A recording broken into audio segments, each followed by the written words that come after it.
المذنبين رسول الرحمة ونبي السلام وإمام الهدى وعلى آله وأصحابه شموس الفضل وأعلام الهدى وعلى من اهتدى بهديهم وأنحج منحجهم واستنى بسنتهم ونحى نحوهم من أئمة المجتهدين والمفسرين والعلماء الربانيين والمبلغين إلى يوم الجزاء. أما بعد، فأعوذ بالله من الشيطان الرجيم. بسم الله الرحمن الرحيم. يا أيها الناس اتقوا ربكم إن زلزلة الساعة شيء عظيم يوم ترونها تذهل كل مرضعة عما أرضعت وتضع كل ذات حمل حملها وترى الناس سكارى وما هم بسكارى ولكن عذاب الله شديد. صدق الله العظيم. وعن أبي هريرة رضي الله عنه قال: قال رسول الله صلى الله عليه وسلم: ينادي منادي يوم القيامة: أين أولو الألباب؟ فقالوا: أي أولي الألباب تريد؟ فيقول الذين يذكرون الله قياما وقعودا وعلى جنوبهم ويتفكرون في خلق السماوات والأرض عقد لهم لواء فاتبع القوم فيقول له ادخلوها خالدين، أو كما قال عليه الصلاة والسلام. زما عزت مندو منګه د دې غټ اخترو د روجو دغه مسلونو مخکې د قیامت او د محشر مسلې کول، هغه بیا چون کې دا وخت مناسب چې کومې شرعي مسلو ضرورت و هغه شروع کړي، مینس کې دا سمودې لبند کړي. خو نن سبا خاص کر اسی خو هر دور کې، خو نن سبا خاص کر د اخرت د تذکیرو ډیر زیات ضرورت دی. داغه خو یو څو وجې دي. یو وجه خدا د غټه چې د دنیا تذکیرې ډېرې شوي دي، نو اخرت تذکیرې زموږ د منځ نه اوتې دي. نو چې اوتې دي نو د مسلمان هغه ناسته ولاړ او معاملات داسې شوي دي، ته به نه وایې چې دې د مرګ نه پس په زندګۍ باندې یقین ساتي، یا جنت او دوزخ مني، یا عذاب او ثواب مني. داسې بې لګامه حرکتونه د مسلمانانو نه صادرېږي چې غیر مسلم علم د اسلام نه زړه تور کي. خورونو اصل وجه دا ده چې اخرت تذکره شته نه، نو په اخرت یقین کمزور شي. چې یقین کمزور شي نو هغه اخرت والا اعمال په سر کې کمزور شي. او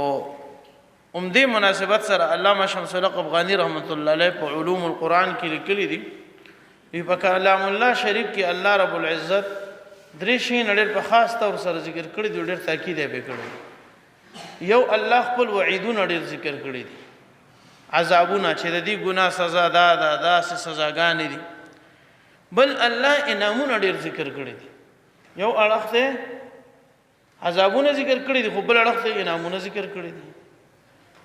او بل خپل بڑای ډېر ذکر کړی دی قرآن کې، نور ارسم شته. خو علامه شمس الحق افغاني رحمت الله علیه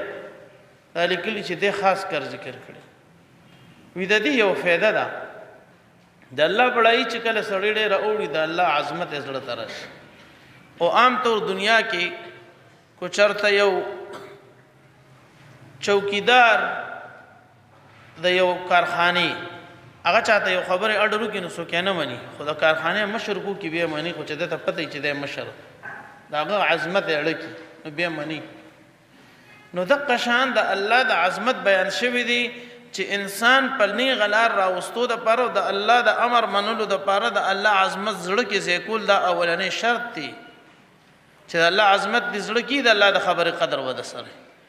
نو هغه ذکر ډیر د الله عظمت په قران کې بیان شوی، د الله بڑای بیان شوی. دویم شی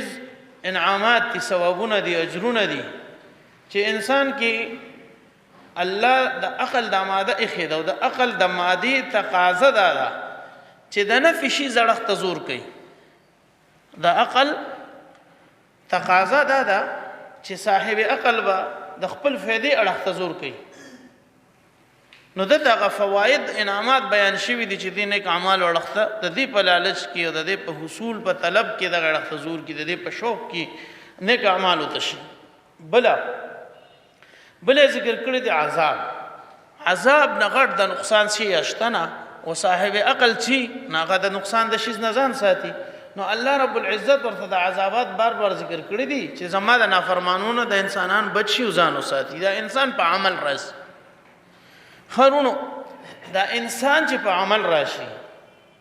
نو د دې بس فېدی نو اسغه بحث موږ را رسول دي د محشر ورځ ته.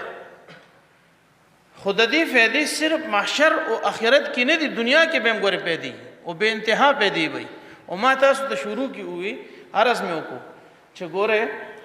دی وخت کې دی دور سره اسی خود اخرت تذکری هر وخت فایده مند دي، خو نن سبا له سره ډېر مفید دي له سره دي چې ناشنا سورتونو کې عذابونه راځي او قران کې حدیثو کې دا بار ویل شوی دي چې عذابونه ارڅ د انسان د عمل د لاس د هغه د لاسونو د کمۍ د لاس هغه د خپل لاس په د باندې راځي. لکه نن سبا چې زمونږه امت مسلمه صرف پاکستان نه نور بار هم ډېر زینا افغانستان هندوستان د سیلاب د عذاب راګیر کړي او زمون خاص کر خپل پاکستان د خپل علاقې اوس کوچره اعمال صحیح ما تاسو ته د تیر جمعه کې د عمر رضی الله عنه قصه کړو چې اور وروته ناغه ته میمداري له صادر ورکغه اور په مخه کې حالان کې داسې اور چې کانې هم سوزو حالان کې داسې اور باندې چالي دي او هغه څنګه واپس ناغه بیا دا خد دریاینین ته خط وری وشته وبوتا څنګه راډه نورو اعمال چې صحیح شي حالات د برانه بیا صحیح راځي. خبره مقصد مې دا دی چې عمل صحیح نو دنیا بم دی خی اخرت بم دی خی، دنیا بم خی او اخرت بم خی. خرون اوس صرف دا روز او دا دنیا نه ده د کوم کې چې موږ اوسو بلکې کو حقیقت شمیري نو د دې دنیا دا جون دا زمونږ د پاره یو مهمان خانه ده، مسافر خانه سره چې به ورته ویل کېده په خوا چې به دا سره وي مسافر به پکې شپه کړه شپه به سبا کړه سبا به ته کړه واغشت. اصل ټکانه منزل زمونږ آخرت دی او د دنیا د غم نه د آخرت غم زیات موږ له پکار دی، زیاته توجه اخوا پکار ځکه چې یو روز را روانه ده په هر چا را روانه ده، کو مالدار دی کو غریب دی کو نیک دی کو بد دی. نیک د بد خپل نیکی اجر ملاوي کی بد ته بد خپل بد سزا ملاوي کی خورا روانه ده او سخت روز د اعمالو نه بغیر بل څه بچکول دي. او د قران بشمیر آیاتونو ورته اشاره کړي. قران کې الله رب العزت فرمایي اے خلقو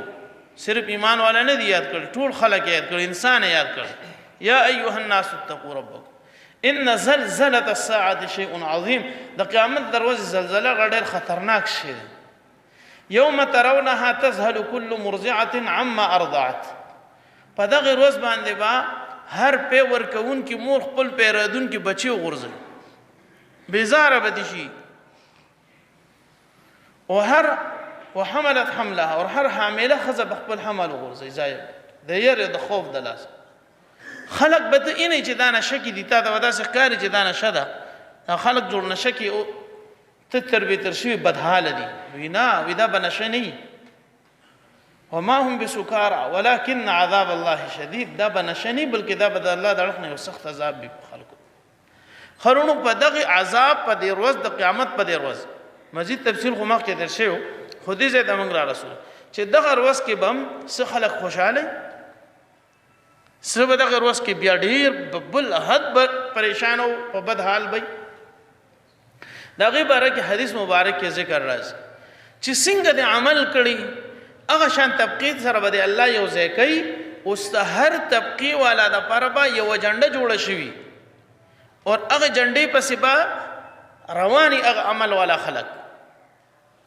حدیث کې د لواء الغدر ډیر ذکر راځي د دوکمار جنډه د دوکو والا جنډه او دا صحیح ده. بخاری مسلم حدیث دوانو کې راغلي دي، بخاری شریف کې مسلم شریف کې د دې جنډې ذکر دا به هغه خلک چې دوکې کوي خلکو سره وایي یوه او کوي بله ستانه پیسې والي سعودي ته دې لېږم پلانکي ځای ته دې لېږم دا شی درله اخلم داسې روزګار به درله روان کړم دومره ګټه به راځي هغه پیسې درنه خړپ یا خپل کار پې روان کړي تا له وروستو پیسې واپس درکړي خو بیا هم دوکې خو کړی که یا تا ته وایي چې ما پاس کې او ما مشر کې ما لیډر کې زه به دا وکم لوی شنه باغونه وښایي او د مخکې نه اراده دی چې دا صرف دی له ویم چې دی نه پې وټوالم او دوی پې تیر باسم یو خو دی چې په ښه نیت یې ویلي وروستو بیا ناکامه شي یو دی چې اول نه صرف ګیم ورته پته چې نشم کولی ولګې دې دپاره به د قیامت په ورځ جنډه جوړه شي هغې جنډې پسې به دی روان او جهنم ته به ور داخل کی دې ته لواء الغدر وایي د دوکمار جنډه د دوکمارو خلکو جنډه بله جنډه به جوړېږي هغه به داسې وي چې کم کس چا سره روغ وکړه سوله وکړه دشمني مې ختمه ده بس چې څه شوي دشمني طرفګنې هغه هر څه یو بل ته معاف دشمن یې مطمئن کو د هغې نه پسې بیا مو ویشته یا مړ د دې دپاره به هم یو جنډه جوړه شي هغه به هم د دې دوکمارو د جنډې په شان جنډۍ ولې چې دا هم یو قسم له دوکه ده خو حدیث کې د دې بیل ذکر راغلی دی د دې طبقې چې د سولې سپاټۍ نه د امن د خبرو نه پس بیا شر جوړوي نو د دې شرارتیانو دپاره به بیا جنډه جوړه شي بیا حدیث مبارک راځي ریاکار سړی دپاره به بیا جنډه جوړه شي ریاکار به ټول را یو ځای کي وي ښه دینداره خو عمل یې الله دپاره نه دی به راجمع کړي دی له به جنډه جوړه شي د دوزخ یا د سزا ورکولو نه مخکې به دا ریاکاران یو سیټ ته کي د دې یو کس عمل به روز پړي هغه به ټول امت ته اولین اخرینو ته ښکاره کي چې خور یې درته دنیا کې دا چې دا عمل زه دی له کوم حقیقت کې د دې نه ډو دا غرضونه دی د بل څه له کوم هغه مقصد د عمل چې کوم یې به الله رب العزت په خپله بیان کړي چې د دې عمل نه دا غرض لکه حدیث مبارک کې چې څنګه د ریاکار مبارک راغلی دي وی درې کسان دي که او هغه درې کسان داسې درې کسان دي چې ګورې کو په سم نیت کار کوي نو د هغې نه اوچتې مرتبې والا څوک شته نه یو هغه مجاهد چې د الله لار کې جنګېږي خپل سر د الله دپاره قرباني کې شهید شي د سر نه ګران څه دي داسې دې نه غټه قرباني به نو رسي او راوغوښتلی شي ورته وایي به د قیامت په ورځ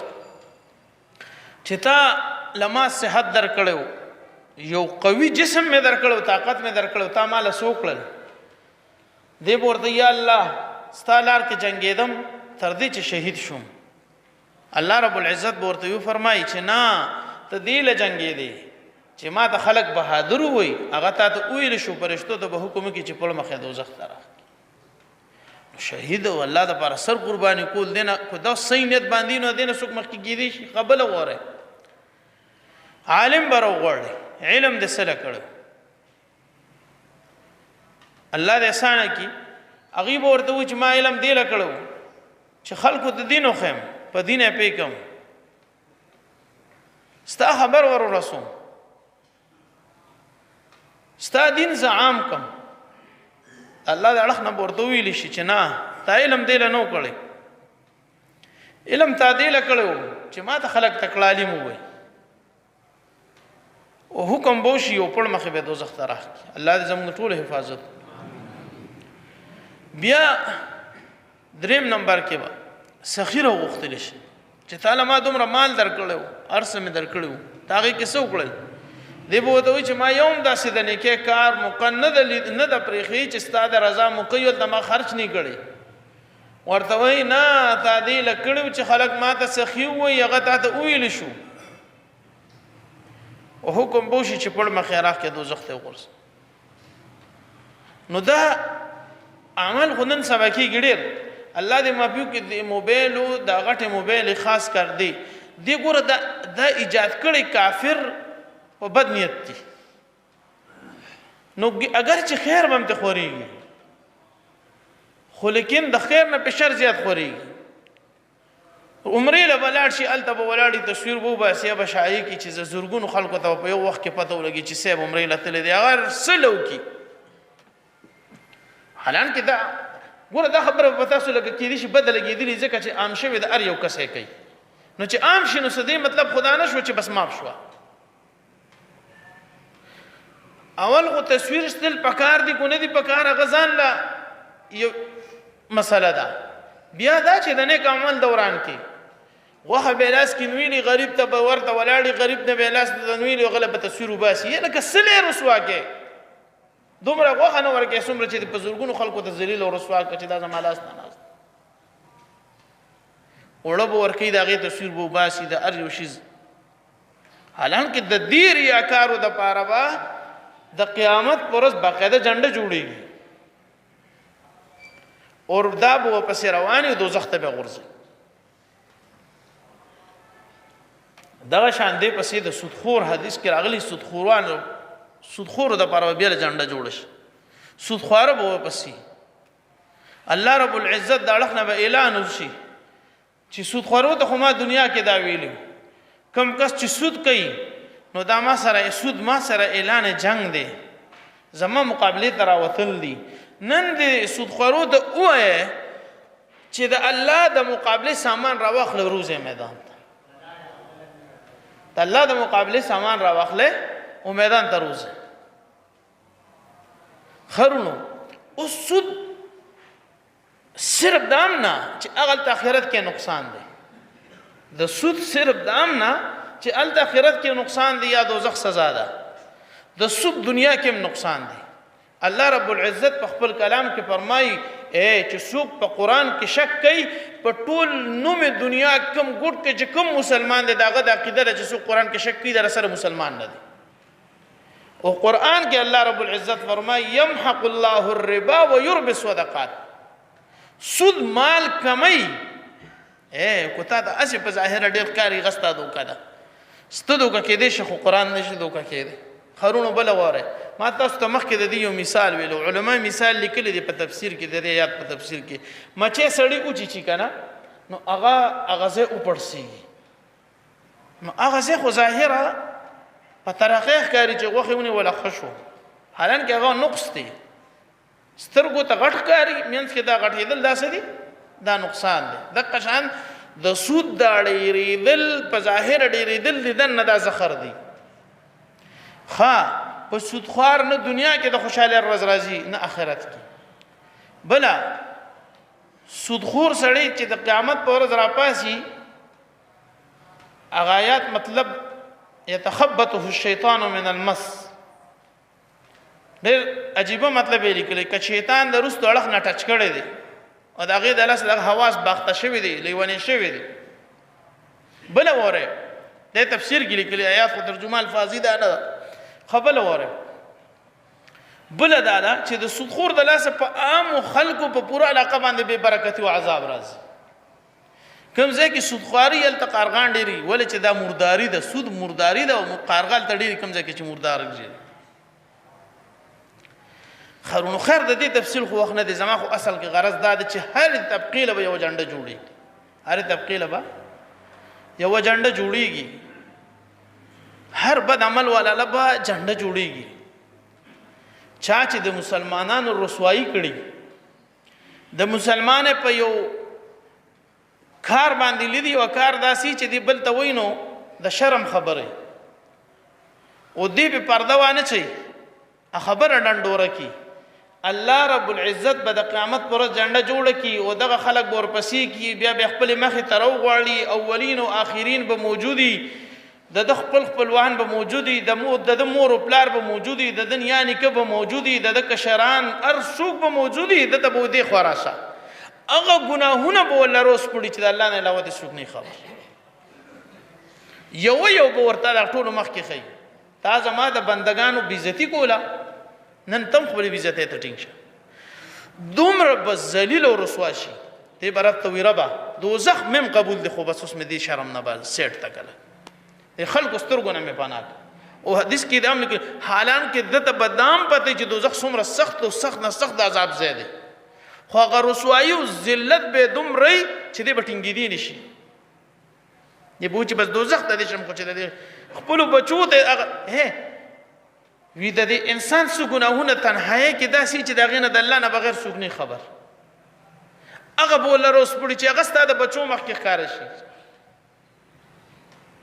نو دې به چې اوس مې دوزخ ته وویله خو دې نه مې خلاص کړه او دې پسې یو حدیث لیکلی دی وی کم کس چې خپله ژبه د بل د بېعزتۍ نه رامنې کړه په خوله یې لاس کېښود د مسلمانانو عیبونه بیانول یې بند کړل په چا پسې بدې ردې نه ویلې د قیامت په ورځ به الله رب العزت د ده ټول ګناهونه معاف کړي صرف په دې یو عمل او نن سبا خاص کر سیاسي اختلاف د لاسه موږ ور ډېر زیات دلدل ته ننوتي یو هغه بکواسات دړادړ هېڅ پیدا پکې نه او هېڅ بریک څوک نه رانیسي حالانکې طبعي ته راکړي تاسو ته مخکې ما دا حدیث ووي که نه څوک چې دا کوي نو د هغه به بیا الله داسې رسوا کوي خپل د دنیا د یو سور وزو دپاره ابدالآباد ځان له تباه کوو او داسې کارونه داسې چې دنیا پیدا هم پکې نشته او یا پکې ذاتي د خپل ذات پیدا نشته نو دې نه غټ قمقلتوب بسئ